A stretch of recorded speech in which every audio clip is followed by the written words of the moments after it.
ನಮಸ್ತೆ, SRS ಚಾನಲ್ಗೆ ಸ್ವಾಗತ. ಇವತ್ತು ಪೂರಿ ಜಗನ್ನಾಥ ರಥೋತ್ಸವ ಇಲ್ಲಿ ಒಡಿಸ್ಸಾದಲ್ಲಿ ನಡೀತಾ ಇದೆ. ಹಾಗಾದರೆ ಇವತ್ತಿನ ಟ್ರೆಂಡಿಂಗ್ ನ್ಯೂಸ್ ಏನಂತ ನೋಡ್ಕೊಂಬಂದ್ಬಿಡೋಣ ಬನ್ನಿ. ಇಂದು 16 ಜುಲೈ 2026 ಒಡಿಸ್ಸಾದ ಪೂರಿಯಲ್ಲಿ ನಡೆಯುತ್ತಿರುವ ಶ್ರೀ ಜಗನ್ನಾಥ ರಥೋತ್ಸವ ಭಕ್ತಿ ಭಾವದಿಂದ ಪ್ರಾರಂಭವಾಗಿದೆ. ಲಕ್ಷಾಂತರ ಜನರು ಭಾಗವಹಿಸಿದರು. ಭಾರಿ ಭದ್ರತೆಯಿಂದ ವ್ಯವಸ್ಥೆಯಾಗಿದೆ.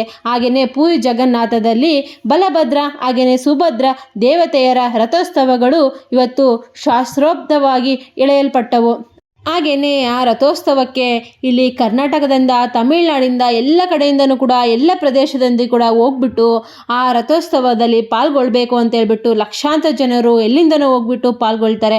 ಆದರೆ ಆ ಜನರಲ್ಲಿ ಕೆಲವೊಬ್ಬರಿಗೆ ಸ್ವಲ್ಪ ಅಪಾಯ ಆಗಿದೆ ಅಂತಲೇ ಹೇಳ್ಬೋದು.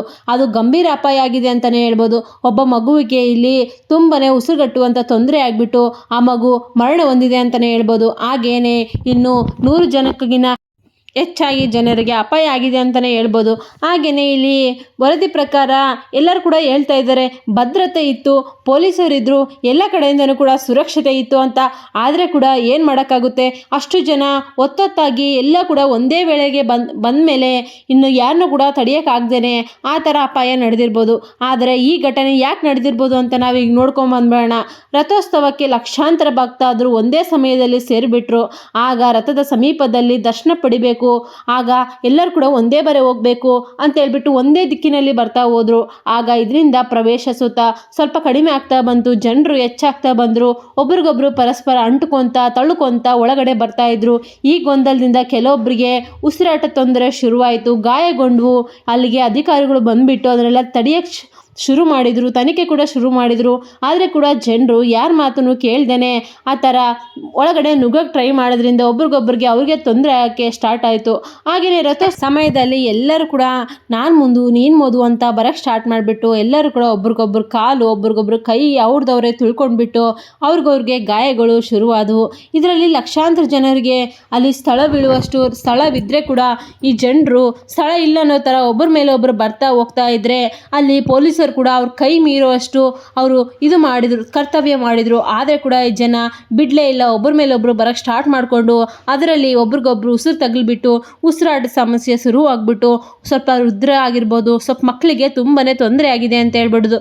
ಸ್ವಲ್ಪ ಹೆಂಗಾಗಿರೋರು, ಸ್ವಲ್ಪ ಚೆನ್ನಾಗಿರೋರಿಗೆ, ಸ್ವಲ್ಪ ತಡ್ಕೊಂಬೋ ಶಕ್ತಿ ಇರೋರಿಗೆ ಆ ಥರದವರು ತಡ್ಕೊಂಡು ಸ್ವಲ್ಪ ಗಾಯ ಆಗಿದೆ. ಇದರಲ್ಲಿ 100ಕ್ಕಿಂತ ಹೆಚ್ಚಾಗಿ ಜನರಿಗೆ ಗಾಯ ಆಗಿದೆ. ಗಾಯ ಆಗಿಬಿಟ್ಟು ಅವರು ವೈದ್ಯರ ಹತ್ರ ಹೋಗ್ಬಿಟ್ಟು ಚಿಕಿತ್ಸೆ ತಗೊತಾ ಇದ್ದಾರೆ ಅಂತಲೇ ಹೇಳ್ಬೋದು. ಇದು ಒಂದು ಪ್ರಪಂಚದಲ್ಲಿಯೇ ಅತಿ ದೊಡ್ಡ ಒಂದು ಜಾತ್ರೆ ರಥೋತ್ಸವ ಅಂತಲೇ ಹೇಳ್ಬೋದು. ಎಲ್ಲ ಕಡೆಯಿಂದನೂ ಕೂಡ ಫೇಮಸ್ ಆದ ರಥೋತ್ಸವ ಎಲ್ಲರಿಗೂ ಕೂಡ ಇರುತ್ತೆ. ಇಲ್ಲಿ ಪೂರಿ ಜಗನ್ನಾಥನ ನೋಡಬೇಕು ನಾವು ಕೂಡ ಕಣ್ ತುಂಬ ಅಂತ ಹೇಳ್ಬಿಟ್ಟು. ಆದರೆ ಈ ಥರ ನೋಡಬೇಕು ಅಂತ ಹೇಳ್ಬಿಟ್ಟು ಅವಸರದಲ್ಲಿ ಹೋಗ್ಬಿಟ್ಟು ಈ ಥರ ಅವ್ರಿಗವ್ರು ಅಪಾಯ ಮಾಡ್ಕೊಳ್ಳೋದು ಏನು ಸರಿ, ನೀವೇ ಹೇಳಿ. ಅದಕ್ಕೋಸ್ಕರ ಯಾವುದೇ ಒಂದು ರಥೋತ್ಸವ ಆಗಿರ್ಬೋದು, ಯಾವುದೇ ಒಂದು ಪ್ಲೇಸ್ಗೂ ಆಗಿರ್ಬೋದು, ಯಾವುದೇ ಕಾರಣಕ್ಕಾದರೆ ಕೂಡ ಇಲ್ಲಿ ಇದು ಅವಸರ ಮಾಡ್ಕೋಬಾರ್ದು. ನಿಧಾನಕ್ಕೆಲ್ಲ ಹೋಗ್ಬಿಟ್ಟು ನಿಧಾನಕ್ಕೆಲ್ಲ ದರ್ಶನ ಮಾಡ್ಕೊಂಡು ಬರ್ಬೋದು ತಾನೆ. ಯಾವಾಗಲೂ ದಯವರು ಅಲ್ಲೇ ಇರ್ತಾರೆ. ಅದನ್ನು ಬಿಟ್ಬಿಟ್ಟು ಇಷ್ಟು ಅವಸರದಲ್ಲಿ ಹೋಗ್ಬಿಟ್ಟು ಈ ಥರ ಅಪಾಯ ಮಾಡ್ಕೊಳ್ಳೋದು ನಮ್ಮ ಜನರಿಗೆ ಇದೆಲ್ಲ ಕಾಮನ್ನೇ ಆಗಿಬಿಟ್ಟಿದೆ ಅಂತಲೇ ಹೇಳ್ಬೋದು. ಹಾಗೆಯೇ ಇಲ್ಲಿ ಅಪಾಯ ಆದವರು ಒಂದು ಕಡೆ ಚಿಕಿತ್ಸೆ ತಗೊತಾ ಇದ್ದಾರೆ, ಇನ್ನು ಸತ್ತೋಗಿರೋರು ಇನ್ನು ಏನು ಮಾಡೋಕ್ಕಾಗಲ್ಲ ಅಂತೇಳ್ಬಿಟ್ಟು ಅವ್ರನ್ನೂ ಕೂಡ ಇಲ್ಲಿ ಏನೇನು ಮಾಡಬೇಕು ಪೊಲೀಸ್ ಕಡೆಯಿಂದ ಅದನ್ನೆಲ್ಲವೂ ಕೂಡ ಮಾಡ್ತಾ ಇದ್ದಾರೆ. ಇಲ್ಲಿ ಅವರು ಕೂಡ ಸಾವಿನಪ್ಪಿದ್ದಾರೆ. ಅದು ಎಲ್ಲರಿಗೂ ಕೂಡ ನೋವುದಾಯಕ ವಿಚಾರ ಅಂತಲೇ ಹೇಳ್ಬೋದು. ಹಾಗೆಯೇ ರಾಜ್ಯ ಸರ್ಕಾರ ಇದನ್ನೆಲ್ಲ ನೋಡಿಬಿಟ್ಟು ತುಂಬಾ ಗಂಭೀರವಾದಂಥ ಇದನ್ನು ತನಿಖೆಯನ್ನು ನಡೆಸ್ತಾ ಇದ್ದಾರೆ. ಅವರು ಕೂಡ ಏನಪ್ಪ ಮಾಡೋದು, ಈಗಲಿಂದ ಈ ಥರ ಎಲ್ಲ ಆಗ್ಬಿಟ್ಟಿದೆ, ನೆಕ್ಸ್ಟ್ ಈ ರೀತಿ ಆಗದಿರೋ ಥರ ನೋಡ್ಕೋಬೇಕು ಅಂತ ಹೇಳ್ಬಿಟ್ಟು ಇನ್ನೂ ಹೆಚ್ಚಾಗಿ ಪೊಲೀಸ್ನ ಇಲಾಖೆನ ಕರೆಸಿರ್ಬೋದಾಗಿರ್ಬೋದು, ಇಲ್ಲಿ ಸುರಕ್ಷತೆ ಇಲಾಖೆನ ಆಗಿರ್ಬೋದು, ಎಲ್ಲ ಇಲಾಖೆಯಿಂದನೂ ಕೂಡ ಜನರನ್ನ ಕರೆಸಿದ್ದಾರೆ. ಈ ಜನರನ್ನ ನಿಯಂತ್ರಣ ಮಾಡೋಕ್ಕೆ ಪೊಲೀಸರೇ ಕರೆಕ್ಟ್ ಅಂತ ಹೇಳ್ಬಿಟ್ಟು ಎಲ್ಲ ಕಡೆಯಿಂದನೇ ಕರೆಸಿದ್ದಾರೆ ಅಂತ ಹೇಳ್ಬೋದು. ಇದಾಯಿತು friends trending news. Thank you for watching.